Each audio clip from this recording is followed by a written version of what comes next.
Bonjour! Aujourd'hui, nous allons étudier une leçon sur les déterminants. Tout d'abord, je te rappelle que le déterminant appartient au groupe nominal, puisqu'il annonce le genre et le nombre du nom qui le suit. Nous allons voir 5 catégories de déterminants. En effet, selon la situation dans laquelle je parle, je n'utiliserai pas forcément toujours le même déterminant pour désigner un même nom. Par exemple, j'ai vu un chat. Je ne connais pas l'animal, je ne l'ai jamais vu avant, il n'existait donc pas dans ma mémoire, il n'était pas défini. J'utilise donc un article indéfini.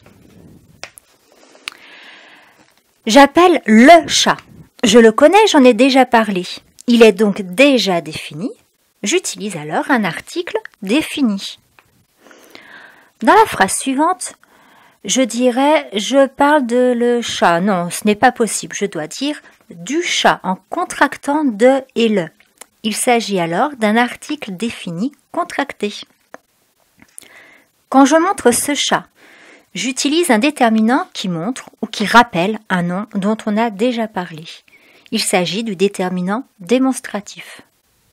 J'adore ce chat, alors il devient mon chat. Et le chien de ma voisine, c'est son chien. J'emploie un déterminant possessif différent selon le possesseur. Allez, fin des révisions, découvrons maintenant une nouveauté. Prenons ces 3 noms, le sable, le beurre, la farine. Dire « j'ai 2 sables sur les pieds », c'est ridicule car je ne peux pas compter le sable. Je dois dire « j'ai du sable sur les pieds » ou j'ajoute « de la farine ».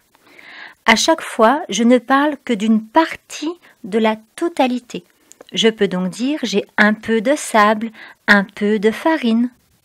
Du, de la sont des déterminants articles partitifs.